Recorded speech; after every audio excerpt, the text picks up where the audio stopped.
Praise the Lord. Hallelujah, hallelujah. దేవునికి మహిమ కలుగును గాక. ఆమేన్. దేవుని నామము ఎల్లప్పుడూ స్తుతింపబడును గాక. ఆమేన్. హల్లెలూయా. వాక్యంలోకి వెళ్దాం. చిన్న ప్రార్థన చేసుకుందాం. దయచేసి కళ్ళు మూసుకుందాం. దయగల మా ప్రభువా, మీకు వందనములు, స్తోత్రములు, కృతజ్ఞతలు చెల్లిస్తున్నాను. మరొకసారి మమ్మల్ని జ్ఞాపకం చేసుకున్నందుకు మీకు వందనాలు ప్రభువా. ఈ సమయంలో నాయనా నీ పక్షంగా నిలబడి మాతో మీరు మాట్లాడండి, మాకు బోధించండి నాయనా. మేము చక్కగా వినగలిగినటువంటి ఆత్మ మాకు దయచేసి ఆ ప్రకారంగా మేము జీవించినట్లుగా నీ ఆత్మ నడిపి మాకు అనుగ్రహించమని మమ్మల్ని సమయాన్ని మీ చేతికి అప్పగించుకుంటూ యేసయ్య నామములో ప్రార్థించి స్తుతించాడు వేడుకుంటున్నాం తండ్రి. ఆమేన్, ఆమేన్, ఆమేన్. హల్లెలూయా. దేవుని మహిమ కలుగును గాక. భరించుట గురించి మనం చూద్దాం ఒకసారి. ఓకే, భరించటం అంటే ఏమంటుందని డేరియరా కొంచెం అని అంటున్నాం. ఓకేనా? భరించటం అనేది, భరించటం అనేది ఎంత యూజ్ఫుల్ అంటే ఒక ఎగ్జాంపుల్గా ఒక మాట చెప్తాను. మదర్ కన్సీవ్ అయిన తర్వాత డెలివరీ టైంకి ఆ టైంలో ఓర్చుకోగలుగుతారా వాళ్ళు? అసలు. ఎందుకంటే లైఫ్ అండ్ డెత్ లాగా ఉంటుంది వాళ్ళతోటి పరిస్థితి. అవునా కదా? చెప్పండి. అవునా? సో అలాంటిటప్పుడు ఏం అడ్వైస్ చేస్తారు మదర్కి? ఏం అడ్వైస్ చేస్తారు? ఏం అడ్వైస్ చేస్తారు? ఓర్చుకోండి, కొంచెం భరించండి, కొంచెం ఓర్చుకోండి అని అంటారు. దాని తర్వాత జాయ్ఫుల్ అంతేనా? సంతోషం, పట్టరాని సంతోషం. ఒకసారి ఎప్పుడో నాకు డౌట్ వచ్చి మా వైఫ్ని అడిగాను, ప్రెగ్నెన్సీ టైంలో తర్వాత డెలివరీ టైం తర్వాత ఎంత భయంకరంగా ఉంటుంది పరిస్థితి, ఎలా ఉంటుంది అంటే అబ్బో చాలా నరకంగా ఉంటుంది అని. మరి ఆఫ్టర్ డెలివరీస్ ఎలా ఉంటుంది అని అంటే, ఆ బాధ అంతా మర్చిపోతాం, చాలా ఎంజాయ్గా ఉంటుంది, చాలా సంతోషం ఉంటుంది అనేసి ఒక మదర్గా ఆమె నుంచి ఒక అవుట్పుట్ అనేది నేను తీసుకున్నాను అనమాట. జాయ్ఫుల్గా అన్నది. పుట్టిన వెంటనే వాడిని చూసేసరికి ఆ పడ్డ బాధ అంతా మర్చిపోతారంట అనమాట. మర్చిపోతారంట. ఓకే, ఇది భరించటంలో ఉన్నటువంటి ఎందుకు దేనిని బట్టి భరిస్తామంటే భరించిన తర్వాత వచ్చినటువంటి పర్యవసానం ఏంటంటే జాయ్ఫుల్ అని చెప్తాం అందరూ కూడా. విడుదల తర్వాత సంతోషమే మన అందరికీ కూడా. ఓకేనా? అయితే మన జీవితంలో కొన్ని పరిస్థితుల గురించి మనము యోబు గారి దగ్గర నుంచి కొన్ని విషయాలు మనం తీసుకొని మన జీవితానికి అనువదించుకొని మనము కొన్ని పాఠాలు నేర్చుకునే ప్రయత్నం మనం చేద్దాం. క్లుప్తంగానే కొంచెం చేద్దాం. ఓకేనా? ఎందుకంటే యోబు గారు జీవితము ఆయన యొక్క ప్రస్తావన బైబిల్ అంతట్లో డిఫరెంట్, చాలా వ్యత్యాసంగా ఉంటుంది. కానీ చాలామంది మనం ఏం చేస్తాం తెలుసా, యోబు గ్రంథం కానీ అలాగే ప్రసంగి కానీ ప్రకటన గ్రంథం కానీ చదవరు ఎవరు. ఓకేనా? ఇవన్నీ చదవరు ఎవరు. ఎందుకు చదవరంటే ఇంకా బాబో ఎందుకులే మనకి అని అనుకుంటారు వాళ్ళు. ఓకేనా?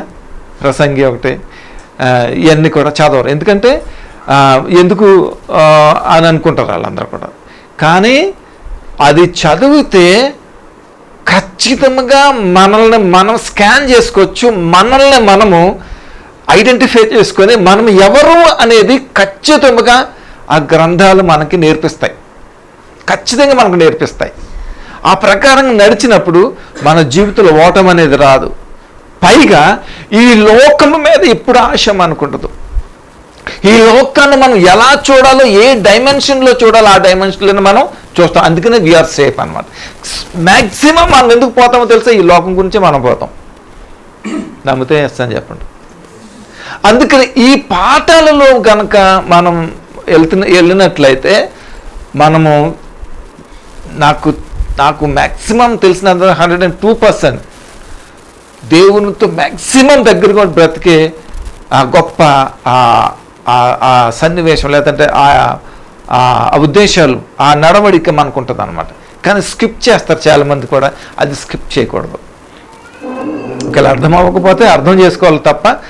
మీకు మ్యాక్సిమం మీరు ఏమైనా చదువుతారు యోబు గ్రంథం? ఎవరు చదవరు. ఎక్కువ ఏం చదువుతారు? కీర్తనలకు వెళ్ళిపోతారు. ఎందుకంటే మనకు లాభం అక్కడే కాబట్టి. అంతేనా కదా? చక్కగా సింపుల్గా ఉంటుంది. చిన్న చిన్న వర్సెస్ ఉంటాయి. మళ్ళీ 119 చదవరు, మళ్ళీ 119 దావతి కీర్తనకి వెళ్ళరు, మళ్ళీ తీసేస్తారు పక్కకి. మనకంతా ఇది కదా, అదనమాట. ఓకేనా? అయితే యోబు గ్రంథం నుంచి కొన్ని పాఠాలు నేర్చుకునే పరిస్థితి. బహుశా ఈ గ్రంథము మోషే ఎజ్రా కాలం లాంటి ఆ కాలం లాంటి రచించారనే యొక్క ఈ ఈ పరిశోధకులు మనకి తెలియజేస్తారు, ఇంచుమించు అటు ఇట్లా అనమాట. సాధారణంగా ఏంటంటే ఈ సొలొమోన్ రాజు యొక్క రాజైన సొలొమోన్ రాజు యొక్క చివరి దినాలలో రాసినటువంటి పుస్తకంగా దీనిని మనకి పరిచయం చేస్తూ ఉంటారు. అండ్ ఇంకొకటి ఏంటంటే అబ్రహాము జీవించినటువంటి చివరి దినాలు, అంటే అబ్రహాము తర్వాత కొంతకాలానికి వచ్చినటువంటి యోబు గారి యొక్క అనుభవ జీవిత చరిత్ర అన్నమాట ఇదంతా కూడా. అబ్రహాం గారి తర్వాత కొంత కాలం తర్వాత వచ్చినటువంటి ఇదనమాట. ఎందుకంటే యోబు గారు అనేది చాలా ప్రశస్తమైనటువంటి మరి ఒక నేను చెప్పేది ఏంటంటే ఒక భవిష్యత్తుకి ఒక మూల కారకుడు అని కూడా నేను చెప్తాను. అంటే ఎవరికి అనంటే ఎవరైతే దేవుని మూలంగా జీవించటానికి ఇష్టపడుతూ జీవిస్తూ ఉంటారో వారికి చాలా ఉపయోగపడుతుందని నా యొక్క ఉద్దేశం అన్నమాట. అందుకనే యోబు గారి నుంచి కొన్ని విషయాలు మనము ఒకసారి తెలుసుకుంటే ప్రయత్నం చేద్దాం. మొదటి యోబు గ్రంథానికి వెళ్దాం, మొదటి అధ్యాయం వెళ్దాం ఒకసారి. ఇది జీవిత సమస్యలలో కఠినమైనటువంటి పరిస్థితి. మన జీవితములో అనేక సమస్యలు, అనేక పరిస్థితులు మనకు వస్తున్న దాంట్లో ఒక ప్రత్యేకమైనటువంటి కఠినమైనటువంటి పరిస్థితి. జీవితం అంటేనే సమస్య, అవునా కదా చెప్పండి? సమస్యనే కదా చెప్పండి? సమస్య లేకుండా ఎవరన్నా చూసారా మీరు? ఎక్కడైనా ఉన్నారా? చెప్పాలి. పుట్టినవాడికి కూడా సమస్య ఉంటుంది, వాడికి ఏదో ఒక సమస్య లేకుండా ఉంటుంది. అంటే సమస్య ఎవరికి ఉండదు? సమస్య అనేది ఎవరికి ఉండదు చెప్పండి? ఎవరికి ఉండదు సమస్య? చనిపోయిన వ్యక్తి ఎవరైతే జీవం లేకుండా ఉంటాడో వాడికి సమస్య ఉండదు. అంటాం కదా, ఏ సమస్య లేదు వెళ్ళిపోయాడు అని అంటాం, అవునా? ఏ బాధ లేదు వెళ్ళిపోయాడు అని అంటాం. ఒకప్పుడు ఏడ్చివారు, ఇప్పుడు అలాగే ఆడవట్లేదు, వెళ్ళిపోయారు బాబు, ఎందుకు వచ్చింది ఈ లోపల అని అంటాం. అంటే ప్రతి వాడికి తెలిసి ఈ లోకం ఎంత భయంకరమైనదో, బ్రతకటం ఎంత భయంకరంగా ఉందో, ఈ సమస్యలతో ఎంత సతమతమై జీవించాల్సిన అవసరం ఉందో అని ప్రతి వాళ్ళకి తెలుసు. అందుకనే మ్యాక్సిమం అదే ఉందండి. ఏడుపులు చాలా తక్కువైంది, బాధ ఉంటుంది గుండెల్లో. బట్ ఏంటంటే పరిస్థితులు అలా ఉన్నాయి కదా, ఓకేనా? సో అలాంటి పరిస్థితుల్లో ఈయనకి ఎదురైనటువంటి కఠినమైనటువంటి పరిస్థితి ఎదురైంది. అదేంటో మనం ఒకసారి చూసి మనము జాగ్రత్తగా ఆయన జీవితంలో జరిగినటువంటి దాన్ని ఒక్కసారి మనము కంపేర్ చేసుకుంటే, నేను చెప్పట్లేదు, ఉదాహరణగా తీసుకొని మనల్ని మనము అట్లీస్ట్ బాగు చేసుకునే పరిస్థితి, రిపేర్ చేసుకునే, బిల్డ్ చేసుకునే పరిస్థితికి మనం వెళ్దాం, ఓకేనా? అయితే చూడండి, మొదటిగా ఇక్కడ ఏమంటున్నారంటే యోబు గారి జీవితము, వారి యొక్క కుటుంబము, వారి ఆస్తిపాస్తుల గురించి పరిచయం చూసుకున్నాను. అక్కడ యోబు గారి జీవితము, వారి కుటుంబము, వారి యొక్క ఆస్తిపాస్తులు ఏంటని చూద్దాం.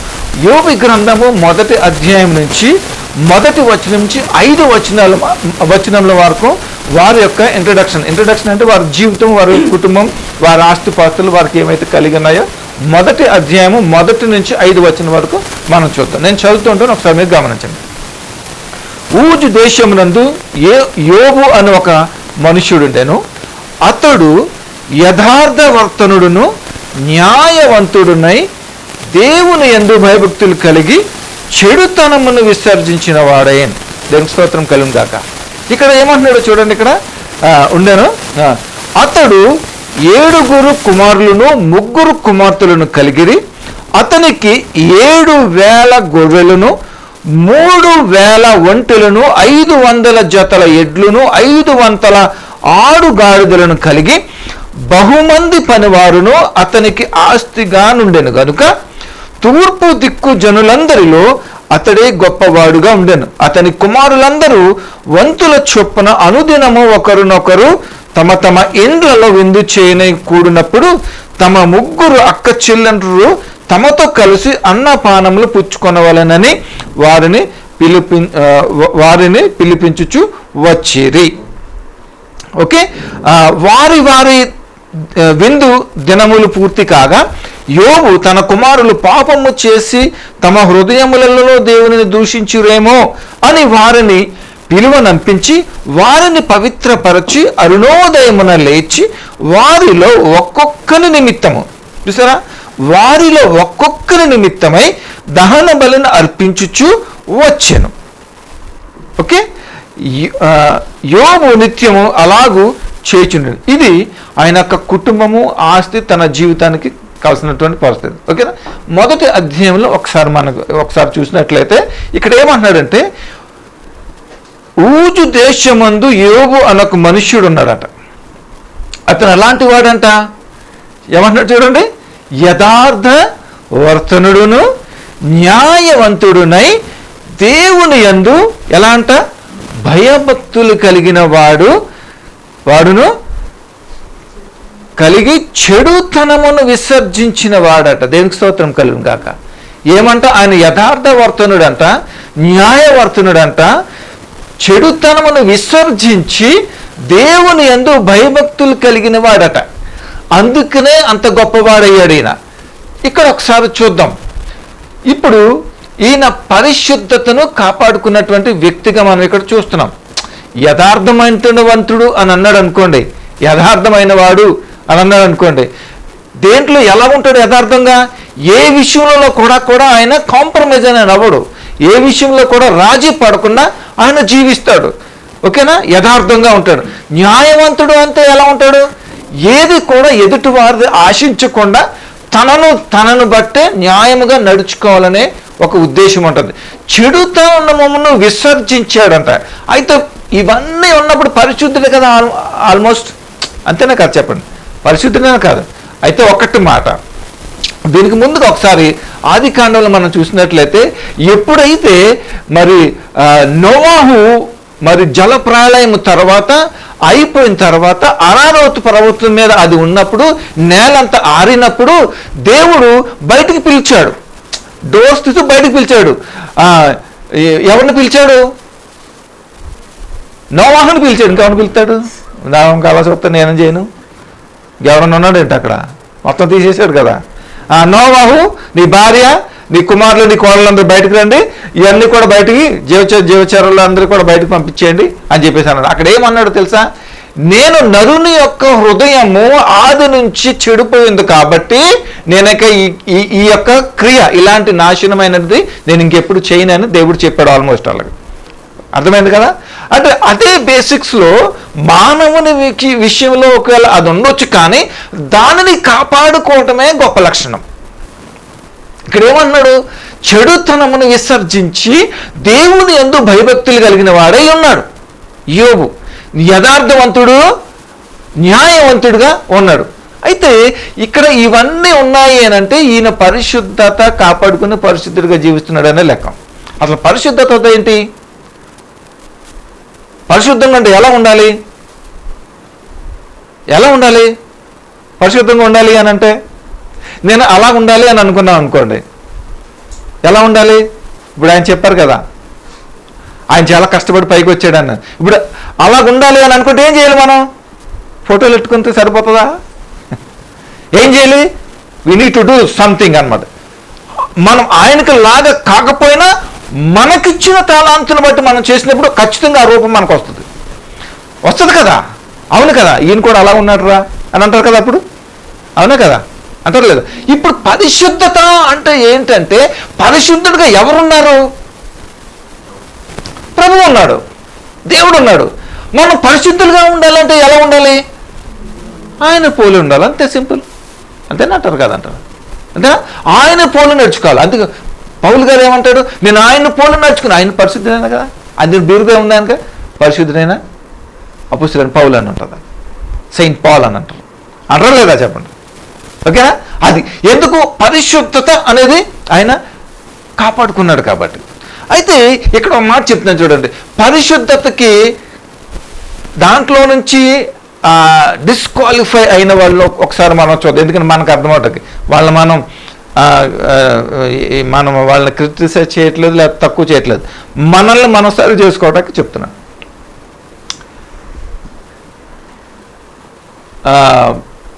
దావీదుని తీసుకుందాం ఒకసారి, ఓకేనా? దావీదు దేవునికి ఇష్టానుసారుడు, నా హృదయానుసారుడు అని అన్నాడు కదా. ఏం చేశాడు? బెత్షెబా విషయంలో తన పరిశుద్ధతను పోగొట్టుకున్నాడు. రైట్? పోగొట్టుకున్నాడా లేదా? అవునా? ఇంకోటి, సొలొమోను ఏం చేశాడు? సేమ్ అతనే పరిశుద్ధత పోగొట్టుకున్నాడు. అందుకనే చిన్నపిల్లలారా ఏమంటున్నాడు? విగ్రహముల జోలికి పోవద్దని అంటున్నాడు దేవుడు. అందుకనే అక్కడికి వెళ్ళామా మనము, మన పని అంతే. అర్థమవుతుందా? ఏం చేశాడు? పోగొట్టుకున్నాడు కదా. ఓకేనా? ఇంకో వ్యక్తి ఉన్నాడు, యోసేపు ఉన్నాడు. యోసేపు కూడా అలాగే పరిస్థితి. ఒక మంచి అవకాశమే వచ్చింది అక్కడ. ఎవరితోటి? తన యజమాని ఏంటంటే పోతీఫర్ యొక్క భార్య పేరేంటి?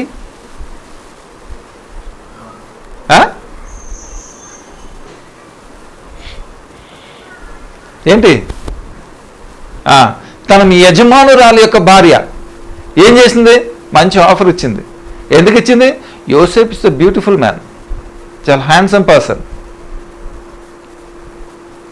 మిమ్మల్ని ప్రశ్న అడుగుతాను, హ్యాండ్సమ్ పర్సన్స్ చూస్తే మీకు ఏమనిపిస్తుంది? మీరు ఏమనుకుంటారు? అంతేనా? అదనమాట. కానీ ఏం చేశాడో తెలుసా? యోసేపు ఏం చేశాడు చెప్పండి. అక్కడ కాపాడుకున్నాడులే. ఎలా కాపాడుకున్నాడు? ఎలాగా? యవ్వనేచ్చుల నుంచి బేరసారలాగా బాగోదు మా యజమానుడు అనేమనలా. ఏం చేశాడు? ఎస్కేప్, పారిపోయాడు. అంతే, పారిపోయాడు. ఎక్కడి నుంచి పారిపోయాడు? తన యజమానురాల నుంచి పారిపోయాడు. అందుకే పౌలు గారు అంటాడు, నీ యవ్వనేచ్ఛల నుంచి నువ్వేం చేయమంటున్నాడు? ప్రభా, ఈ టెంప్టేషన్ నుంచి కాపాడు. బుద్ధి తక్కువ పనులు చేయకు, నీకు ఇష్టమైంది కాబట్టి అక్కడి నుంచి ప్రార్థన చేస్తున్నావు. నువ్వు నీ మనసులో ఏదో ఉందో లైక్, కానీ దేవుడిని మరిపించాలి కాబట్టి ప్రభా దీని నుంచి నన్ను ఇలాంటి పిచ్చి మాటలు చేయకు. ఏమంటున్నాడు పౌలు గారు? పారిపో అంటున్నాడు అక్కడి నుంచి. ఇప్పుడు వ్యత్యాసం చూడండి. పరిశుద్ధతను అవకాశం వచ్చినప్పుడు ఎవరు జార విడుచుకున్నారు, ఎవరు కాపాడుకోగలిగారు చూడండి ఒకసారి. ఇక్కడ చూడండి, ఇక్కడ దావీదు కానీ సొలొమోను కానీ లేకపోతే సంసోను కానీ ఏం చేస్తున్నారు? వారి పరిసర ప్రాంతంలో ఉన్నటువంటి ఆ పరిస్థితులు లేకపోతే మనుషులు, ఆ ఉద్దేశాలు, వీటన్నిటిలో చూస్తున్నారు వీళ్ళందరూ కూడా. సమయం వచ్చింది, పడిపోయారు. కానీ యోసేపు ఏం చేస్తున్నాడు? అక్కడ ఉన్నటువంటి అందచందాలని, మెరుపుల్ని చూడట్లా. ఎవరిని చూస్తున్నాడు? జీవం కలిగిన దేవుని చూస్తున్నాడు. దేవునికి స్తోత్రం కలుగును గాక. ఆమేన్, హల్లెలూయా. జీవం కలిగిన దేవుని చూస్తున్నాడు. అందుకని టెంప్టేషన్స్ రావట్లేదు ఆయనకి. ప్రైజ్ ద లార్డ్, హల్లెలూయా, హల్లెలూయా. అయితే మనం ఎవరిని చూసి నడుచుకుంటే మనకు క్షేమంగా ఉంటాం? దేవుణ్ణి గనక మనం చూసి నడుచుకుంటే మన పరిశుద్ధతను మనము కాపాడుకోగలుగుతాం అన్నమాట. అవకాశం వచ్చింది కదా, అవకాశం ఇస్తాడు దేవుడు. అపవాది మంచి టైం చూసి మన టైం చూస్తాడు, ఆడి టైం చూస్తాడు. ముహూర్తాలు పెడతారంటారు కదా, మీ టైంకి అలా మంచి టైం చూసి పెడతాడు. కానీ మనం పైన చూసామనుకోండి, అలాంటి చిక్కులు వలలు మన దగ్గర పనిచేయవన్నమాట. మీకు అర్థమైందా? అలాంటి పరిస్థితులలో యోబు గారు తన పరిశుద్ధతను ఏం చేస్తున్నాడు? ఆయన కాపాడుకున్నాడు. అందుకనే ఏమంటాడు చూడండి, ఇక్కడ యథార్థవంతుడు న్యాయవంతుడునై దేవుని యందు భయభక్తులు కలిగి దేని విసర్జించాడు? ఆయన దేని విసర్జించాడు? చెడుతనమును విసర్జించాడు. అంటే చెడుతనం అనేది ఆయన దగ్గరకు వచ్చిందంటారా లేదా? వచ్చిందా లేదా? చెడుతనం విసర్జించాడు అని అంటే ఏంటి? ఇప్పుడు ఆయన దగ్గరకు రాలేదనుకోండి, ఈ మాట ఎందుకు? అవునా? అతను నా దగ్గరికి వచ్చాడు, నేను మాట్లాడలేదురా అనేసి అంటాం. ఇప్పుడు అతను రాలేదనుకోండి, ఆ మాట ఎందుకు మాట్లాడడం కదా, అంతేనా? వచ్చిందన్నమాట. కానీ ఏం చేశాడు ఆయన? అవాయిడ్ చేశాడు అనమాట. చెప్పండి, అవాయిడ్ చేశాడని చెప్పండి. ఆమేన్, హల్లెలూయా. ఎప్పుడైతే అవాయిడ్ చేశాడో ఆయన పరిశుద్ధతను కాపాడుకోవడం మనం చూస్తున్నాం అన్నమాట. ఆమేన్, హల్లెలూయా. ఎంతవరకు మీకు అర్థమైందా? ఆయన కుటుంబం, ఆస్తిపాస్తులు అన్ని మీకు అర్థమైంది కదా. ఆయన ఎలాంటి వాడు మీకు అర్థమైంది కదా ఎంతవరకు. సరే, నెక్స్ట్ ఒకసారి చూద్దాం. 1వ అధ్యాయము 6వ వచనం నుంచి 12 వరకు సైతానికి దేవునికి మధ్యనటువంటి గొడవ. అసలు స్టోరీ ఇక్కడ నడుస్తుంది. ఇక్కడ 6వ వచనం నుంచి ఒక చూద్దాం. ఓకే, మనకు అర్థమయ్యేలానికి కొంచెం చూద్దాం. ఇక్కడ పరిస్థితి ఏంటంటే, ఇంతవరకు చాలా బాగున్నాడు ఆయన, చాలా నీతిమంతుడు, అలాంటి వాడు లేడు, అద్భుతంగా ఉంది తన జీవితం. తన బిడ్డలు జీవితంలో వారి యొక్క జీవిత శైలిలో, వారి యొక్క జీవించే విధానంలో ఎక్కడైనా లోపం ఉంది అని అనుకుని ఎక్స్పెక్ట్ చేస్తున్నాడు ఆయన. ఇప్పుడు ఒకసారి చెప్తున్నాను చూడండి. యోబు గారు నీతిమంతుడు కదా, మరి పిల్లలు ఎలా ఉంటారు? ఆ చెట్టుకి ఏ చెట్టు అయితే ఆ కాయలే వస్తాయి కదా, వాళ్ళు కూడా నీతిమంతులే ఆల్మోస్ట్, అవునా కదా చెప్పండి. బట్ అయినా కానీ సస్పెక్ట్ ఏమో ఎక్కడైనా జరిగి ఉంటుందేమో అనేసి, అందుకనే ఆఫర్స్ చేస్తున్నాడు దేవుడు, దహన బలులు ఇస్తున్నాడు అరుణోదయం మొదలుకొని అనమాట. చూసారా? మీరు ఎప్పుడైనా మీ పిల్లల గురించి ఎప్పుడైనా మీరు అలా చేశారా? వీడు ఏం తప్పు చేస్తున్నాడు, వీడు ఎలా ఉన్నాడో ఏంటో వీడిని గమనించి వీడిని ఏదో సరి చేద్దాం అనేది ఎప్పుడైనా ఉందా మీకు? ఎప్పుడన్నా ఉందా లేదా? ఉండదా? ఎందుకు ఉంటుంది? మా వాడు కరెక్ట్, మా వాడు తప్పు చేయలేదు, మా వాడు సూపర్, మా వాడు ఏమనుకుంటున్నాం, ఇదే సర్వనాశనం చేయడానికి. మాకు ఇన్సిడెంట్ చూసారా మొన్న? 14 years బాయ్, 9 years బేబీని, తెలుసా మీకు? అందరికీ చంపేశారా లేదా? అందరూ ఏం అన్నారు తెలుసా? ఏమన్నా చెప్పిన పెంపకం, వాళ్ళ భయం చెప్పరు, ఎతటువంటి భయము చెప్పనవరు, అందుకని అలా తయారవుతున్నారు. అలా 14 years అంటే ఆడు ఏ class? 9th or 10th class కదా. అలాంటి హత్యలు చేస్తున్నాడు అని అంటే వాడు ఏం చూస్తున్నాడు, వాడు ఎక్కడికి వెళ్తున్నాడు, ఏం పనులు చేస్తున్నాడు గమనించగలిగారా? తల్లిదండ్రులకు వైఫల్యమే కదా, అది వైఫల్యం కదా, దాన్ని అలా తయారు చేశారు అంతే. మీ పిల్లలు అలా ఉండకూడదు. దేవుడు అన్నాడు, ఈ లోకానికి ఉప్పు, ఈ లోకానికి వెలుగై ఉన్నారు, ఇది ఆ విధంగా మనం పెంచాలి తప్ప ఎప్పుడు కూడా పిల్లల్ని వెనకేసుకు రాకండి. మా పిల్లలు ఎంతో మంచివాళ్ళు, మా పిల్లలు ఎంతో, నేను ఎప్పుడు ఎంటర్టైన్ చేయను అలాగే. Come on let's go. ఓకే, 6వ వచనం నుంచి ఒకసారి. ఇక్కడ సమస్య ఏంటంటే, అపవాదికి దేవునికి మధ్యలో వచ్చినటువంటి ఆ సంభాషణ బట్టి ఈయన ఏమైపోతున్నాడు? నలిగిపోతున్నాడు. అయితే ఇక్కడ నాకేంటి బాధ, నాకెందుకు వచ్చింది ఈ సమస్య, నాకెందుకు ఈ అన్యాయము, నేను నీతిగా జీవిస్తున్నానే, పరిశుద్ధంగా జీవిస్తున్నా, యథార్థంగా జీవిస్తున్నా, నాకెందుకు ఈ బాధ? అసలు సమస్య ఇక్కడే మనకు మొదలయ్యేది. వీళ్ళు చాలామంది యథార్థంగా ఉన్నారు, పర్ఫెక్ట్గా ఉన్నారు, చెడును విసర్జించుకుని బ్రతికే వాళ్ళుగా ఉన్నారు. కానీ ఎందుకు నా జీవితంలో ఈ పరిస్థితి, నా జీవితంలో ఎందుకు ఇవన్నీ, నా జీవితంలో ఎందుకు ఈ పరిస్థితులన్నీ వచ్చినాయి అనే ప్రశ్న వచ్చిందా లేదా మీలో? ఖచ్చితంగా వస్తుంది. ఎందుకు వస్తుందో తెలుసా? చూద్దాం. 6వ వచనం చూద్దాం. ఓకే, దేవదూతలు యెహోవా సన్నిధిని నిలుచుటకి వచ్చిన దినం ఒకటి తటస్థించిన. ఆ దినమున అపవాది యొగు వాడు వారితో కలిసి వచ్చాను. అంటే అపవాది ఈ దూతలతో కలిసి వెళ్ళిపోతున్నాడు. అంటే దూతలకు తెలీదా? అది దేవునికి తెలీదా? తెలుసా లేదా? తెలుసా? ఆడు రాకముందే దేవునికి తెలుసు, ఆబ్వియస్లీ దూతలకు కూడా తెలుసు. ఓకేనా? అర్థమవుతుంది కదా? సరే చూడండి, ఇక్కడ ఒకవేళ నిజంగా ఒకవేళ తెలిసిందానికి మరి అడ్డు పెట్టాలి కదా అక్కడ, బట్ వేరే పర్పస్. ఓకేనా? రైట్ చలో ఏమంటాడు ఇక్కడ, దేవదూతలు యెహోవా సన్నిధిన నిలుచుటకి వచ్చిన దినం ఒకటి తటస్థించిన ఆ దినమున అపవాది వాడితో కలిసి వచ్చాను. యెహోవా నీవు ఎక్కడి నుండి వచ్చితివని వాడిని అడుగగా అపవాది భూమి మీద ఇటు అటు తిరుగులాడుచూ అందులో సంచరించుచూ వచ్చి తినని యెహోవాకు ప్రత్యుత్తరమిచ్చెను. 12 వరకు చదువుకుందాం. ప్రత్యుత్తరం, అందుకు యెహోవా నీవు నా సేవకుడవైన యోబు సంగతి ఆలోచించావా? చూసారా ఏమంటున్నాడు? నువ్వు ఎక్కడి నుంచి వచ్చావంటే భూమి మీద అటు ఇటు ఇటు పని పాట లేనుడాడు. ఎక్కడి నుంచి తిరిగి వచ్చాడంట? అటు ఇటు తిరుగుతూ వచ్చాడంట. ఎందుకు వచ్చావు? దేవుడు అంటున్నాడు. అసలు ఆడేం చెప్పలేదు.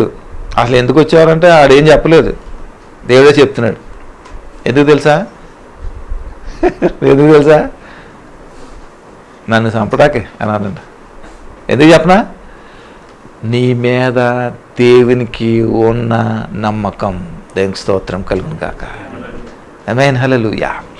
నీ మీద ఉన్న దేవునికి నమ్మకమును బట్టి, ఆ ప్రేమను బట్టి తెలుసా, మీరు అప్పుడప్పుడు అంటారు కదా, మా వాడు తెలుసా 6 కొట్టాడంట వేళ, మా వాడు 6 కొట్టాడంట ఈరోజు, 3 వికెట్లు తీసాడంట మా వాడు, చెప్పుకుంటారు కదా, గొప్ప చెప్పుకుంటారు కదా, చెప్పుకోరా? దేవుడు అదే చెప్తున్నాడు, మా వాడు తెలుసా నీకు మా వాడు అని చెప్తే ఎవరికి చెప్తున్నాడు? అపవాదికి, వీళ్ళిద్దరికి ఉన్నటువంటి డిస్కషన్స్లో అన్నమాట. ఓకేనా? ఏమంటున్నాడు ఇక్కడ, అందుకు యెహోవా నీవు ఎక్కడి నుంచి వచ్చేటున్నాడుగా అటు ఇటు తిరుగుతూ వచ్చిన సంచారం చేసేతాను. అప్పుడు అందుకు యెహోవా నీవు నా సేవకుని యోబు సంగతి ఆలోచించుతావా? అతడు ఎలా అంట? ఎవరు చెప్తున్నారు ఈ మాట? ఎవరితో చెప్తున్నారు? ఎవరి గురించి చెప్తున్నారు? రివార్డేనా కదా, చెప్పండి. అవునా? నీవు కూడా అలాంటి వాడు అనుకో, దేవుడు నీ గురించి కూడా చెప్తాడు. దేవునికి స్తోత్రం కలుగును గాక. ఆమేన్, హల్లెలూయా. ఏమంటున్నాడు? నీవు నా సేవకుడని యోబు సంగతి ఆలోచించావా? అతడు యథార్థవర్తనుడును. నాకు తెలిసి దేవుడు ఫోన్ చేసి ఉంటాడు, ఒకసారి రారా దగ్గరికి అని. లేకపోతే ఆడు ఎందుకు వస్తాడు? ఆడికి పర్మిషన్ ఎక్కడది? దేవునికి స్తోత్రం కలుగును గాక.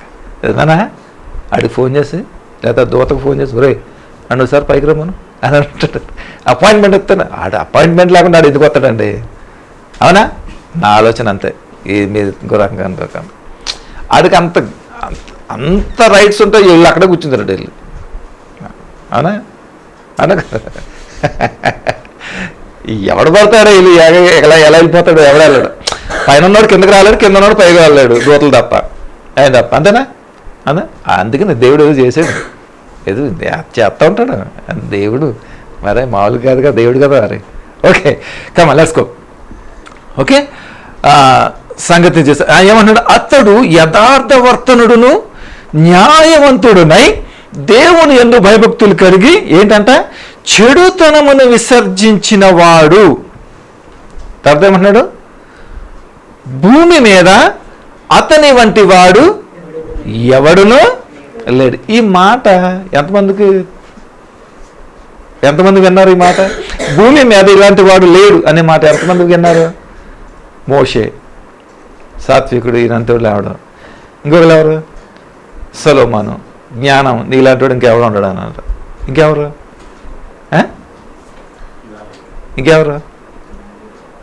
దావీదు, ఇంకా విశ్వాసం గురించి అబ్రాహాము. భూమి మీద ఈ క్యారెక్టర్ భూమి మీద ఇంకెవరు లేరు వీళ్ళు తప్ప. అర్థమవుతుందా? దేవుడు అన్నాడు ఇలాంటి వాడు భూమి మీద ఇంకెవడో లేడు అని అన్నాడు. ఎంత అద్భుతమైనది గమనించండి. ఇది ఎవరితో మాట్లాడుతున్నాడో తెలుసా? దేవుని మూలంగా యథార్థంగా న్యాయవర్తనుడుగా చెడుతమును విసర్జించిన వాడి గురించే ఈ మాట, ఇవన్నీ కూడా, ఈ బాధలన్నీ కూడా అన్నమాట. అర్థమవుతుందా? మీరందరూ విశ్వాసులు యథార్థంగా ఉంటున్నారు కదా, మీకు వచ్చినటువంటి తెప్పులు ఇవన్నీ ఎందుకు వచ్చినాయి అనేది మనం చూసుకున్నాం ఈ జీవితంలో అనమాట. అంతకుమించి ఇంకేం లేదు. ఎవడైనా తప్పు చేస్తే రావాలి. అదేమంటారు? తప్పు వచ్చేది శిక్ష అంటారు. న్యాయముగా యథార్థంగా వచ్చిన వాడి మీదకి లేకపోతే ఏమనుకోలే? ఏమనాలి? అన్యాయం అనాలా? కర్మ అనాలా? ఏమనాలి? టెంప్టేషన్, శోధనలు ఎక్కడి నుంచి వస్తాయి? త్రూ పర్మిషన్, అంతే, అంతకుమించి ఇంకేం లేదు. ఓకేనా? మీరందరూ యథార్థవంతులు కాబట్టి మీకోసం మాట్లాడుతున్నాడు దేవుడు ఇక్కడ. మీకోసం ఈ పాట మాట్లాడుతున్నాడు మీ గురించి. మీరు ఎందుకు అంత స్ట్రగుల్ అయిపోతున్నారు, మీరు ఎందుకు అంత బాధ అయిపోతున్నారు తెలుసా? మీరు ఇప్పుడు అన్లాక్ అవుతారు అన్నమాట. ఇది మీరు పట్టించారు అనుకోండి, ఇక జీవితంలో అలాంటిది ఏముండదు ఇక. ఓకే, ఇక్కడ ఏమన్నా చూడండి, చెడుతనం విసర్జించిన వాడు భూమి మీద అతని వంటి ఎవడునూ లేడు అని అడుగగా అపవాదం ఏమన్నట్టు తెలుసా? అలాగే ఊరికే దేవుని యందు భయభక్తులు కలవాడా? అటు ఊరికినే నీ యందు భయభక్తులు కలవాడు అనుకుంటున్నావా? చూడు, నీవు అతని ఇంటి వారికి అతనికి కలిగిన సమస్తమును చుట్టూ కంచె వేసేది కదా. ప్రైజ్ ది లార్డ్, హల్లెలూయా. చూడండి, చాలామంది మనము మన చుట్టూ ఉన్నటువంటి కంచెను మనం చూడం. గమనించారా? నువ్వు ఎప్పుడైతే క్రీస్తునందు జన్మించావో, రీబోర్న్ అయ్యావో, తిరిగి జన్మించావో, అప్పుడే నీ చుట్టూ కంచె వేసేసాడు దేవుడు. కానీ నీకు తెలియదు అది. ఎందుకంటే తెలుసుకోవు కాబట్టి, అంత అవగాహన ఉండదు కాబట్టి. ప్రభా, నన్ను విడిచిపెట్టేసావా, నన్ను మర్చిపోయావా, నన్ను చూడవా, ఎందుకు మాట్లాడతావు అలాగా? నువ్వు దాని మీద పని చేయవు కాబట్టి నీకు తెలియదు అది. అర్థమవుతుందా లేదా? కమాన్, హల్లెలూయా. నువ్వు ఏమన్నాడా చూడండి. ఇక్కడ ఈ గమ్మత్తు ఏంటంటే, మనకు తెలియదు, మన ప్రొటెక్షన్ ఎంతో. కానీ ఎవడో తెలిసింది? బయటడు తెలిసింది. అపవాదం అంటున్నాడు, నువ్వు వేసావు కదా ప్రొటెక్షన్, వేసావు లేదా? ఇప్పుడు ప్రొటెక్షన్ వేసావంటే వీడికి రైట్స్ ఉంటాయా టచ్ చేయడానికి? నేను ముట్టినవాడు నాకు గొన్నుగుడ్డుని ముట్టినట్టు అని అన్నాడు. ఎందుకంటే వీడు ముట్టలేడు, ఎందుకంటే సస్తాడని తెలుసు, అందుకని వీడు ముట్టలేడు, అందుకనే ముట్టలేదు. అందుకనే ఏమన్నాడు? నువ్వు వేసావు కదా కంచె, దంతి, ఎందుకు ఎంటర్ అవ్వడానికి అన్నమాట. చూసారు అక్కడ ఏమన్నాడు? నీవు అతని ఇంటి వారికి, చూసారా అద్భుతం, అతని ఇంటి వారికి అతడికి కలిగిన సమస్తం నాకు దేవునికి స్తోత్రం కలుగును గాక. నీ కుటుంబానికి వేసాడు. దీన్ని బట్టి నువ్వు అర్థం చేసుకోవాలి. కనీసం నీకేసాడు, నీ కుటుంబానికి, నీ కుటుంబంలో ఉన్న అన్నిటికీ కూడా, నీ ఇంటికి అన్నిటికి కూడా ఆయన తాళాలు వేసి ఎవరిని కాపలా పెట్టాడు? అక్కడ దూతలను కావలుగా ఉంచాడు. మనకు పరిచర్య చేయటానికి దూతలను పెట్టాడు. తెలుసా మీకు? అవునా? కానీ మనం ఏం చేస్తాం? దెయ్యం ఉందేమో, దేవుని కూడా చూసి దెయ్యం అనుకునే రకాలు మనం. ఇంకా అంతకంటే ఇంకేం చేయాలి మనం? దేవుడు ఏం చేయాలి మనల్ని? ఇంకా దూతను పంపించాడు, బహుళ దెయ్యం అంటారు. అలాంటి పరిస్థితి మనది. అంటే మనం అంత గొప్పోళ్ళు మనం అన్నమాట. Right, okay. నీవు అతని ఇంటి వారికి అతనికి కలిగిన సమస్తమును చుట్టూ కంచె వేసితివి కదా. నీవు అతని చేతి పనిని దీవించుట చేత ఏమంట? అతని ఆస్తి దేశంలో బహుగా విస్తరించింది. ఓకే, కరెక్ట్, అది అంతే కదా. తర్వాత, అయినను నీవు ఇప్పుడు నీ చేయి చాప అతనికి కలిగిన సమస్తమును మొత్తిన ఎడల అతను నీ ముఖము ఎదుటనే నిన్ను దూషించి నిన్ను విడిచిపోవును అని యెహోవాతో అనగా అన్నాడు. చూసారా? నువ్వు అన్నీ ఇచ్చావు కదా, అందుకే నేను గొప్పవాడు అయ్యాడు. కాపుదలు ఇచ్చావు, భద్రత, క్షేమం ఇచ్చావు, అన్ని సమస్తం ఆశీర్వదించాక, చేతి పని ఆశీర్వదించాక గొప్పవాడే. నువ్వు అన్నీ తీసే, అన్నీ పోయిన తర్వాత నేను దూషిస్తాను. దూషించటం అనేది చూడండి, దూషణ అనేది దేవునికి మనం ఎవరు చేస్తాం? దూషణ మనం ఎప్పుడు చేస్తాం దేవునికి? సరైన ఇంటర్నల్ కనెక్షన్స్ లేనప్పుడే మనం చూస్తాం. దూషణ అంటే ఏంటి? ఇదే. ఇశ్రాయేలు సణుక్కున్నారు కదా. ఇప్పుడు మీరు చెప్పండి, ఇశ్రాయేలుని విడిపించాడు, అరణ్యులను నడిపిస్తున్నాడు కదా, యెహోవా వాళ్ళకి తోడే ఉండలేడా? వాళ్ళతో లేడా? ఎవరు నడిచాడు ముందు? ఇశ్రాయేలుకి ముందు నడిచినాడు ఆవిడ. ఓ పాట ఉంటే, ఇశ్రాయేలీల జనముల ముందు నడిచిన దైవమా అని పాట ఉంటే తెలుసా? ముందు ఎవరు నడిచాడు? అగ్నిస్తంభం, మేఘస్తంభం నడిచాడా లేదా? ఎవరైనా దేవుడు నడిచాడు లేదా? మరి నాకు లేదు అంటావేంటి? సరే, వాళ్ళని పక్కన పెట్టి ఇప్పుడు మనం ఏంటి? దేవుడు సాక్షాత్తుగా నీకు తోడేయండు, నీతో ఉంటుంటే ఆయన నీకు ఆదరణకర్తగా ఇచ్చి నీకు డైరెక్షన్స్, నీకు సహాయము అన్ని చేస్తుంటే నన్ను విడిచిపెట్టేశావా, నా బాధల్ని కనబడట్లేదా అంటే, ఒరే నాయనా, నువ్వు తప్పు చేసి నువ్వు బాధ అనిపించట్లేదు, అది శిక్ష అవుతుంది.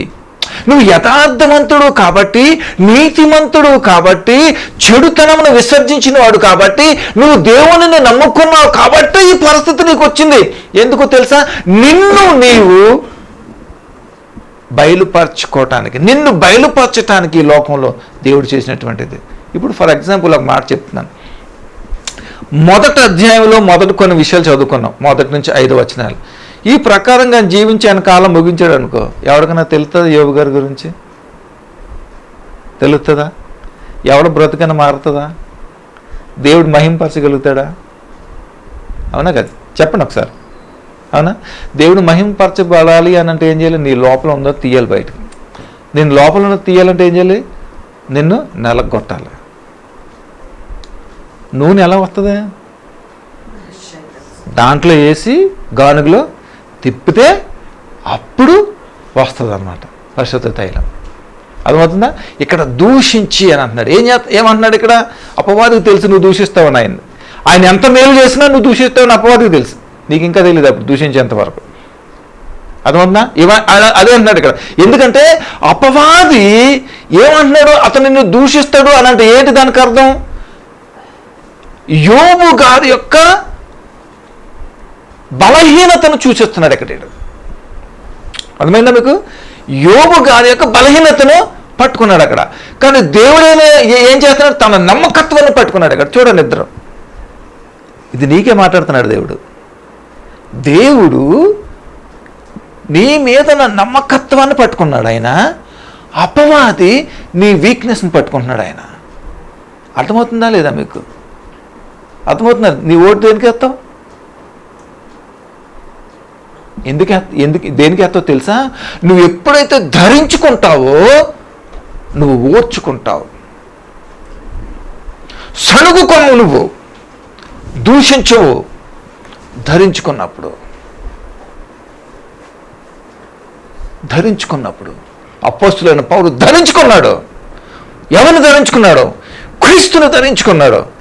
రాజీ పడలేదు, లెక్క చేయలేదు. చచ్చినా పర్లేదు, చచ్చిపోతే నీకు మేలు అని అన్నాడు. దేవునికి స్తోత్రం కలుగును గాక. ఆమేన్. ధరించుకొని ఉండని ఉంటుంది. నువ్వు ధరించావా నువ్వు రాజీ పడవు. నోటు నుంచి ఒక్క మాట కూడా నీకు రాదు, ఒక్క నెగిటివ్ మాట కూడా నీకు రాదు, ఒక్క దోషణ మాట కూడా నీకు రాదు. అది యథార్థవంతుడు. అదే పట్టుకుంటున్నాడు అపవాది. దూషిస్తాడు, నేను ఖచ్చితంగా దూషిస్తాడు దేవా అని అంటున్నాడు. చూడండి తర్వాత ఏమన్నాడు?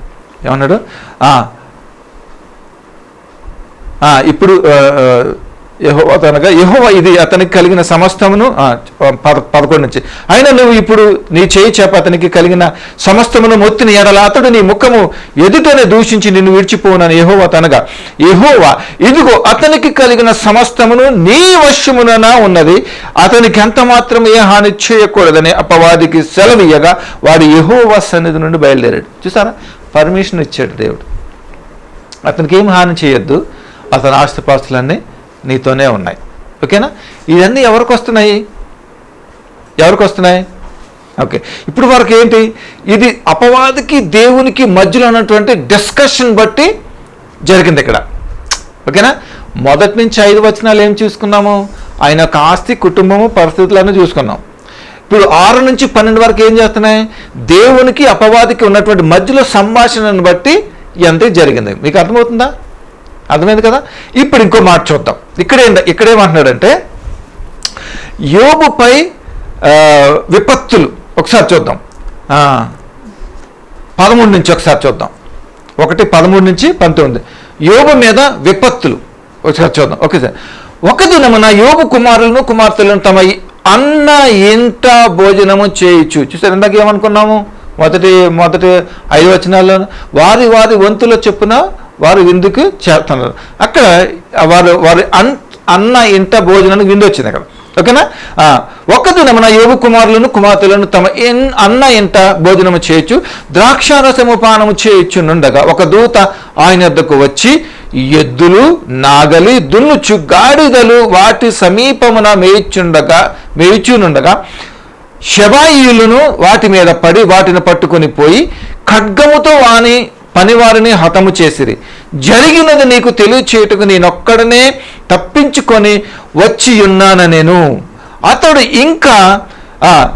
ఇంకా మాటలాడుచుండగా మరి ఒకడు వచ్చి, చూడండి, ఒక్కదాని మీద ఒకడు వచ్చాడు, ఒక విషయం చెప్పాడు, ఈవిడ మాట్లాడుతుండగానే మరి ఇంకొకడు వచ్చాడు. 15 ఖడ్గంతో పనివారిని హతము చేసిరి, జరిగినది నీకు తెలియచేయటకు నేను ఒక్కడనే తప్పించుకొని వచ్చానని. అతడు ఇంకా మాట్లాడుచుండగా మరి ఒకడు వచ్చి దేవుని అగ్ని ఆకాశము నుండి పడి గొర్రెలను పనివారిని రగులబెట్టి కాల్చి వేసెను, దానిని నీకు తెలియజేయటకు నేనొక్కడనే తప్పించుకొని వచ్చి ఉన్నాను అనేను. ఎక్కడి నుంచి వచ్చింది అగ్ని? ఎక్కడి నుంచి వచ్చింది? ఆకాశం నుంచి అగ్ని వేశాడు. అంటే ఎవడేసాడు అగ్ని? అగ్ని ఎవడేశారు చెప్పండి? అదేనా? అవునా కదా చెప్పండి. అంటే నా జీవితంతో ఇద్దరు ఆడుకుంటున్నారా అని డైలాగ్ ఎప్పుడైనా వచ్చిందా మీ జీవితంలో? నా జీవితంతో ఆడుకుంటున్నారా అని ఎప్పుడైనా అన్నారా లేదా? Right, okay. అతడు ఇంకా మాట్లాడుచుండగా మరి అక్కడ వచ్చి కల్దీయులు 3 సమూహములుగా వచ్చి ఒంటెల మీద పడి వాటిని కొనిపోయి ఖడ్గము చేత పనివారిని చంపిరి. నీకు దానిని చేయటకు ఒక్కడనో తప్పించుకొని వచ్చానని ఇంకొకడు అన్నాడు. 18 అతడు మాట్లాడుచుండగా వేరొకడు వచ్చి నీ కుమార్తెలను తమ అన్న ఇంట భోజనము చేయుచు ద్రాక్షారసము పానము చేయుచుండగా గొప్ప సుడిగాలి అరణ్య మార్గమున వచ్చి ఆ ఇంటి 4 మూలలను కొట్టగా అది యవ్వనుల మీద పడినందున వారు చనిపోయిరి. దానిని నీకు తెలియజేయుటకు నేనొక్కడనే తప్పించుకొని వచ్చి ఉన్నానని చెప్పెను. అర్థమైందా మీకు? ఎన్ని విపత్తులు వచ్చినాయి? ఒకదాని మీద ఒకటి వచ్చింది. యథార్థమైనటువంటి వారలారా, వీరు చాలా మారులు అనుకుని ఉండేవారు కదా, ఏంటి నాకు ఒకదాని మీద ఒకటి వచ్చి పడుచూ ఉన్నది, ఏమిటి కారణము అని చాలా మార్లు మీరు అనుకుంటూ ఉన్నారు కదా. అనుకున్నారా లేదా? ఎందుకు అనుకున్నారో చెప్పనా? మీరు ఎందుకు అనుకున్నారో తెలుసా? కళ్ళు సగం కనపడుకోకపోతే ఎలా ఏమంటారు దాన్ని? సగం కనపడతాయి మంచి కళ్ళే, సగం కనపడతాయి సగం కనపడదు. మబ్బులు కనపడ్డాయి అంటారా? దేనికి కొడతాయి? మబ్బులు అంటే ఎలాగుంటుంది? సరిగ్గా కనపడదు కదా. సరే ప్రోగ్రెసివ్ అనుకుందాం. ఓకే, ప్రోగ్రెసివ్ అనుకుందాం. మన ఆత్మీయ జీవితం అలాంటిదే కాబట్టే మనం ఏమనుకుంటాం తెలుసా? ఏంట్రా ఒకదాని మీద ఒకటి. నేను కూడా అనుకున్నాను ఒకసారి. ఏంటో ఒక్కట కాదు అంటే మనం సావాలా బతకాలా ప్రభా, ఏంటి నా పరిస్థితి అని అంటామా లేదా? నేనైతే అన్నాను, ఒక టైంలో అన్నాను. ఇప్పుడు అన్నా అలాంటి ఆ డైమెన్షన్లో లేను. ఇప్పుడు నేను తీసుకెళ్ళాడు పైకి. ఎందుకు తీసుకెళ్ళాడు? భరించాను కాబట్టి. చెప్పండి, భరించాను కాబట్టి అంటాను. నేను భరించాలని చెప్పండి. నేను భరించాలని చెప్పండి.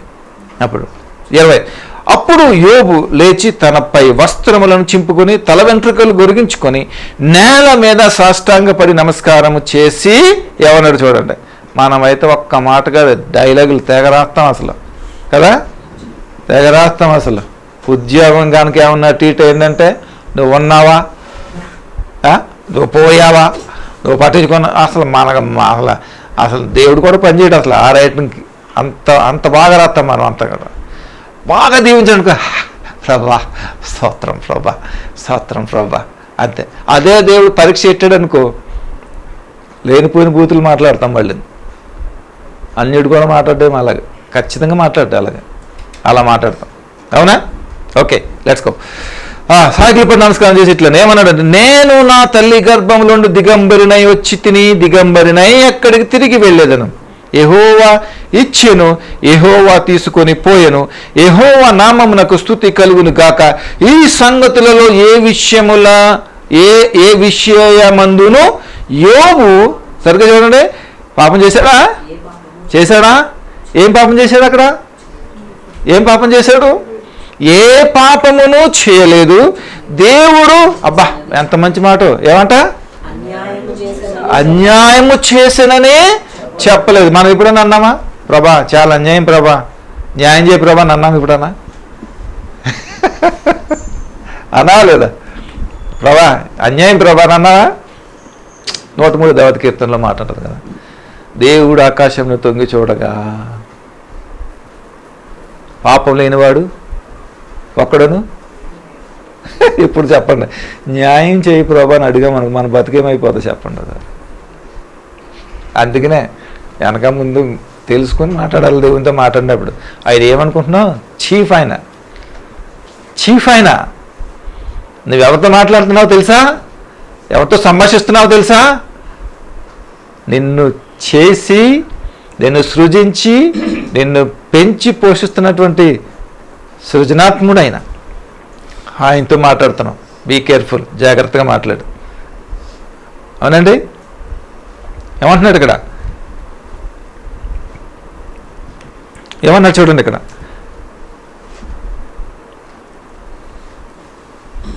ఇక్కడ యోబు ఆ విపత్తుల కారణాలు ఏమంటున్నాడు ఇక్కడ? ఏమంటున్నాడు? 20 నుంచి చదివాం కదా. ఏమంటున్నాడు ఇక్కడ? అప్పుడు యోబు లేచి తన వస్త్రములు చింపుకొని తల వెంట్రులు గొరిగించుకుని నేల మీద సాష్టాంగపడి నమస్కారం చేసి ఇట్లా, నేను నా తల్లి గర్భలు దిగంబరే వచ్చితే దిగంబరే ఇక్కడికి తిరిగి వెళ్ళేదని. యెహోవా ఇచ్చెను, యెహోవా తీసుకొని పోయినా. అది ఏ పాపము కూడా చేయలేదు. ఆ ఉపద్రవములో కూడా దేవుడు యోబు ఏం చేస్తున్నాడు?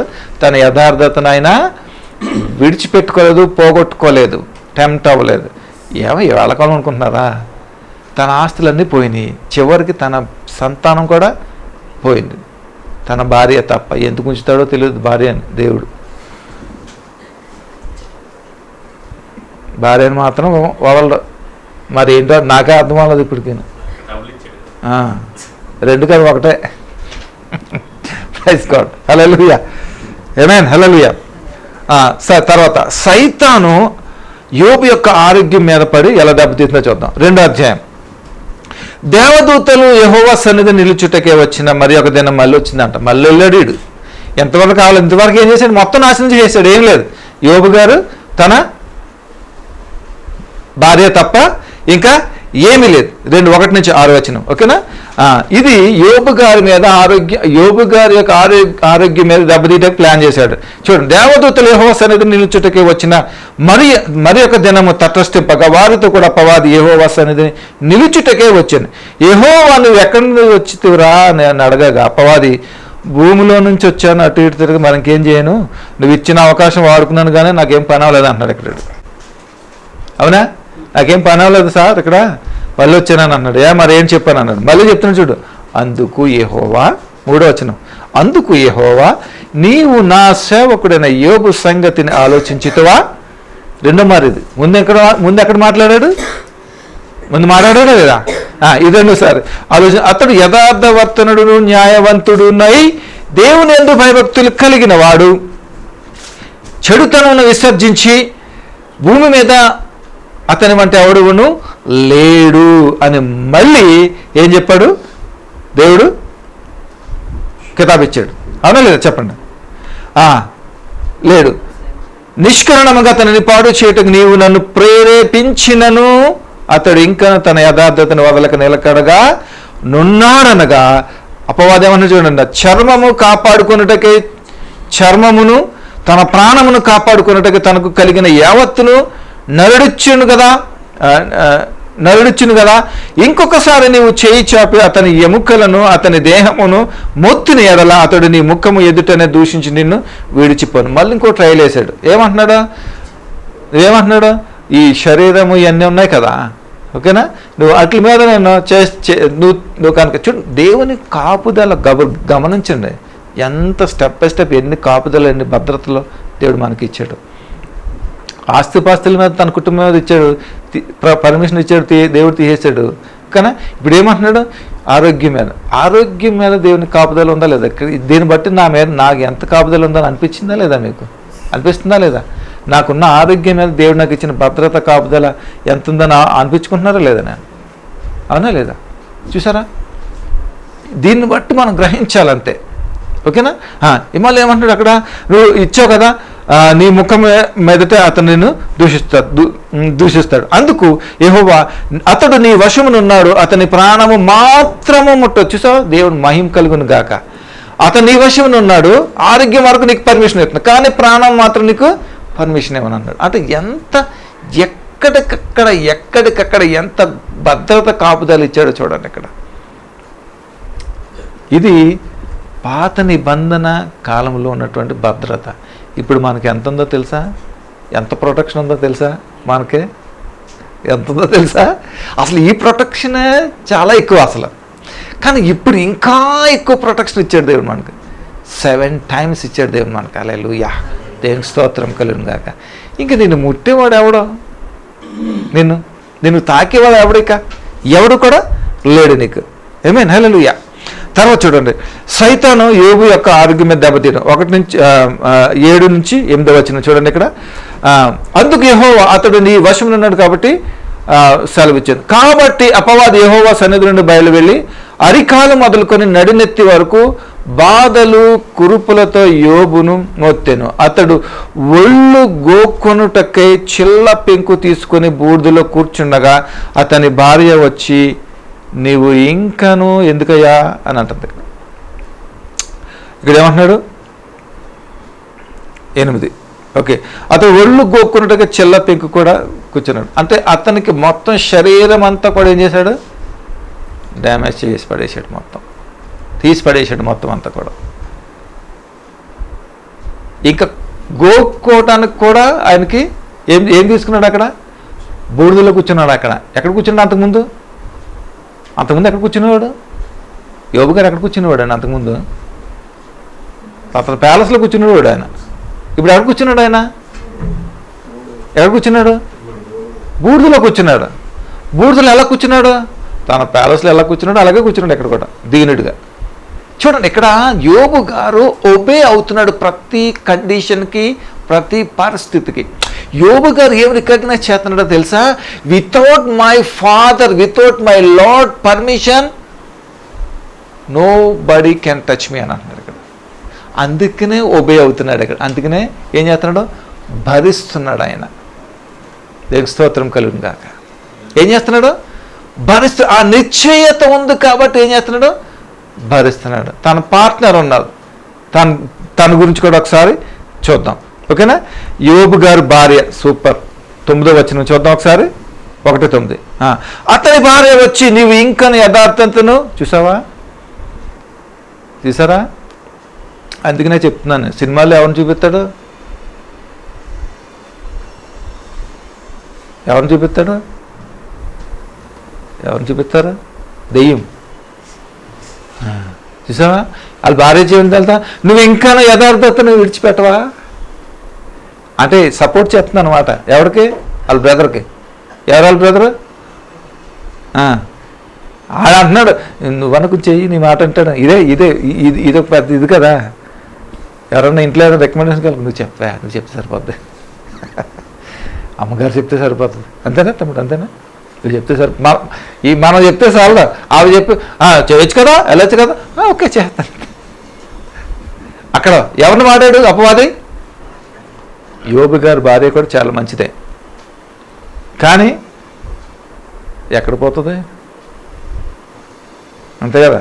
భర్తల మాట వింటాం మనం, ఆడి మాటే వింటాం. అక్కడికి వెళ్ళొద్దే అంటే వీడికి చెప్తే వెళ్ళమడి,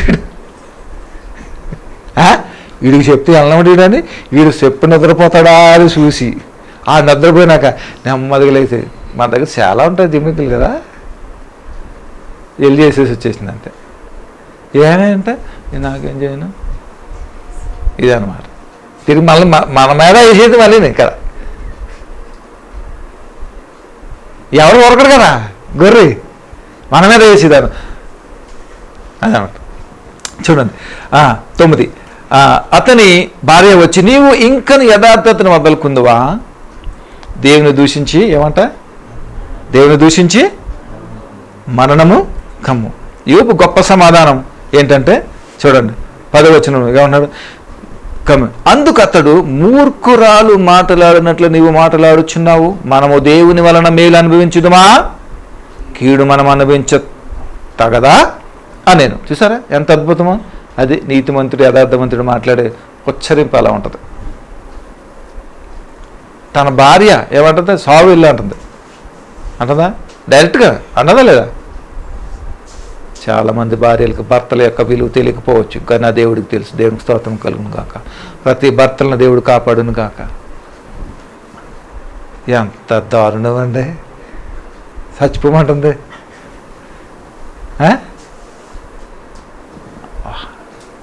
ఏది ఎందుకైనా మంచి జాతకం ఉండండి. ఎవరితోటి? భార్యలతో. Let's go. ఓకే, మనము కీడును అనుభవించతగమా? ఈ పరిస్థితులలో ఏ విషయమందు యోబు నోటుతో నేనను పాపము చేయలేదు.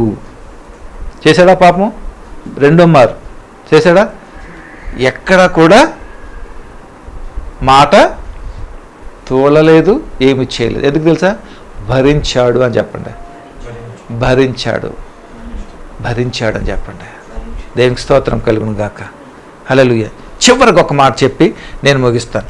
ఎందుకంటే చాలా ఉంటుంది, కానీ కొంత మట్టికే మనం తీసుకుందాం. ఇప్పటికే కళ్ళు చేతులు తేలా చేసుకొచ్చున్నారా? నేను క్లోజ్ చేస్తాను. ఇప్పటికే మీ బాధలు చూడలేక మీ ఫీలింగ్ నేను చచ్చిపోతున్నాను ఇక్కడ. ఓకే, దేవుడు యోబును ఆశీర్వదించాడు. ఓకేనా?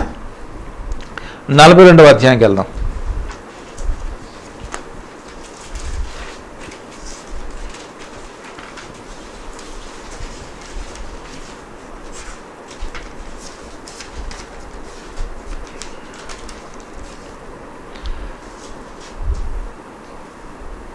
ముగించేస్తాను. ఇక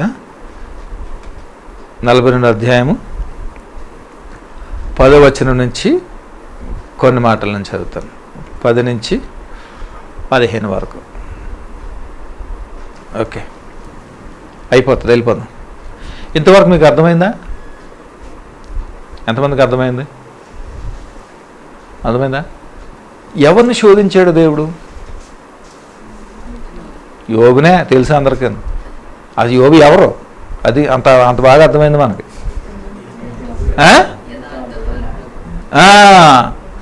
అంటే మిమ్మల్ని ఆ 3 మీరే కదా యథార్థవంతులు. సిగ్గుపడుతున్నారండి? కాదా? కాదా? చెడుతనాన్ని విసర్జించిన వారు యథార్థవంతులు, నీతిమంతులు. అంతే కదా? మీ గురించి దేవుడు మాట్లాడుతున్నాడు. అంతే, ఈ స్టోరీ అంతా అయిపోయింది. ఇవన్నీ మనలో ఏ బాధలైతే వచ్చినాయో అర్థమవుతుందా? ఒక మాట గమనించండి. పొరపాటు చేసావనుకో దానికి శిక్ష వస్తుంది. దానికి ఒక ఎండ్ టైం ఉంటుంది. ఎంతవరకు శిక్షిస్తాడు, అయిపోతుంది టైం. శోధన వచ్చింది అనుకోండి, ఈ శిక్ష ఎక్కడి నుంచి వస్తుంది? ఎవరు శిక్షిస్తారు నిన్ను? నువ్వు దేవుని సొత్తు కాబట్టి, దేవుని బిడ్డవు కాబట్టి నువ్వు శిక్షిస్తాడు. ఎవరు శిక్షిస్తాడు? దేవుడే శిక్షిస్తాడు. ఈ శిక్ష దేవుని దగ్గర నుంచి వచ్చింది. నువ్వు యథార్థవంతుడవు, నీతిమంతుడవు, మంచి ప్రవర్తన కలిగిన వాడు, చెడుతనం విసర్జించిన వాడు, పరిశుద్ధతను కాపాడుకునేవాడు, నిన్ను పరీక్షించాలంటే శోధన వస్తుంది. ఎక్కడి నుంచి వస్తుంది? దేవుని ద్వారా అపవాది నుంచి వస్తుంది నీకు. అంతేనా? అవునా కదా? చెప్పండి. ఇప్పుడు శిక్ష ఎలా వస్తుంది? ఇశ్రాయేలీయులు మాట విననల్లకపోయారు. ఎవరికి అప్పచెప్పాడు? బబులోనులకు అప్పచెప్పేశాడు లేదా? ఇశ్రాయేలీయులను వచ్చేసి అదేంటి శిక్ష? వాళ్ళు తీసుకొచ్చాడా లేదా? అప్పచెప్పేది ఆయన, కొట్టేది ఆయన, మళ్ళీ గాయం కట్టేది కూడా ఆయన, రేపేది ఆయన, కట్టేది కూడా. అంతే తినంగా ఉండవచ్చు, ఈ బాధలో ఉండవు కదా. సరే, ఇక్కడ ఎవరికి ఉంటున్నాడు? యథార్థవంతుడైనటువంటి వాడికి భూమి మీద మీలాంటి వాళ్ళు ఎవరు లేరు కదా. అలాంటి వాళ్ళ కోసం దేవుడు చెప్తున్నాడు. ఏం చేస్తున్నాడు? ఒక పరీక్షను పంపించాడు, ఒక శోధన పంపించాడు. ఈ శోధనలో ఏం చేశాడు తెలుసా? ఆయన నిబ్బరం కలిగి ఉన్నాడు, ధైర్యం కలిగి ఉన్నాడు. ఇవన్నీ అయిపోయిన తర్వాత చివరికి ఏం చేశాడు చూద్దాం ఒకసారి. ఓకేనా, 42:10 నుంచి. మరియు యోబు తన స్నేహితుల నిమిత్తము ప్రార్థన చేసినప్పుడు యెహోవా అతని క్షేమస్థితిని మరలా అతనికి దయచేశాను. మరియు యోబునకు తీసుకున్నారు అందరూ 42 పూర్వము కలిగిన దానికంటే ఎంతంట 2 అధికముగా యెహోవా అతనికి దయచేసింది. గమ్మత్తు ఏంటంటే భార్యను మాత్రం ఒక భార్యను ఇచ్చారు, సింగిల్.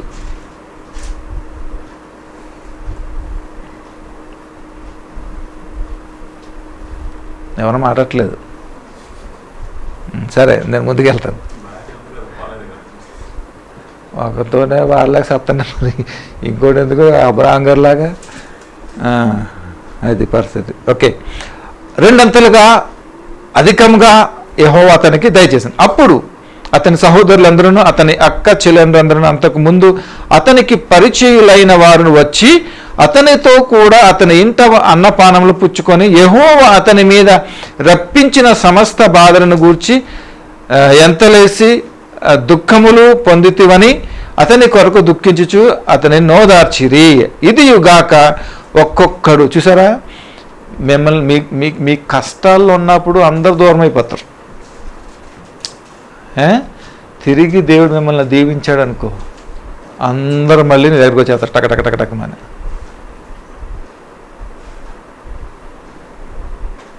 ఓకే, అందుకని అప్పుడప్పుడు ప్రసంగి చదవండి, బాగుంటుంది, అర్థమవుతుంది.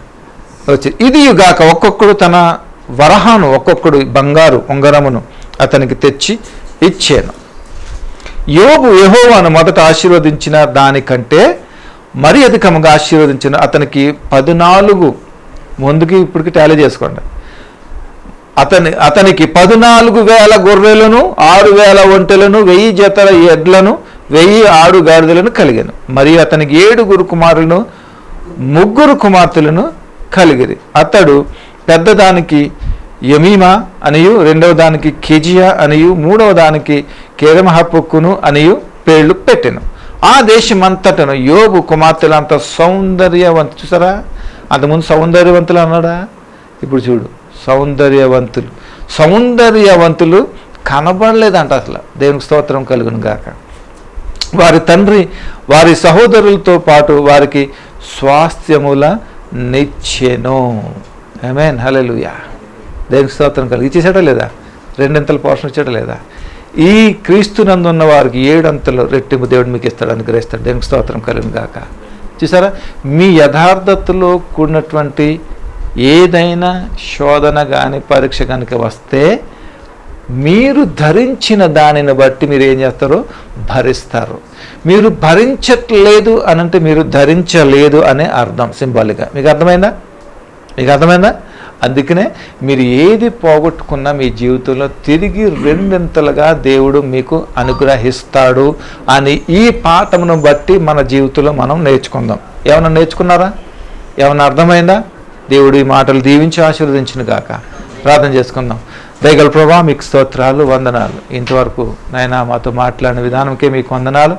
మేము యథార్థతను కలిగి నాయన చెడుతనం విసర్జించి న్యాయవర్తనగా మేము జీవించినట్లుగా ఈ కృప దయచేసి మా పరిశుద్ధతను మేము కాపాడుకున్నట్లుగా ఈ పరిశుద్ధాత్మ సహాయము నడిపింపు మాకు అనుగ్రహించి నడిపించి మహిమ పొందుకోమని నాయన ఈ వర్తమానం మా జీవితంలో నాయన ఒక గొప్ప నాయన ఒక మైలురాయిగా తండ్రి ఒక మంచి సాక్షార్థంగా ఉన్నట్లుగా నీకు మహిమకరంగా ఉన్నట్లుగా నీకు కృప అనుగ్రహించి నడిపించండి, మహిమ పొందుకోమని నీకే మహిమగా అంతా చెల్లిస్తూ మమ్మల్ని కృపాస్తులు గెప్పుకుంటూ ఈ వర్తమానం విన్న ప్రతి బిడ్డల్ని దర్శించండి, దీవించి బలపరిచి నాయనా నీ మహిమాత్మే వారిని నడిపించుకోమని మీకు మహిమగా అంతా చెల్లిస్తూ యేసే నామములో ప్రార్థన స్తుతించాడు వేడుకుంటున్నాం తండ్రి.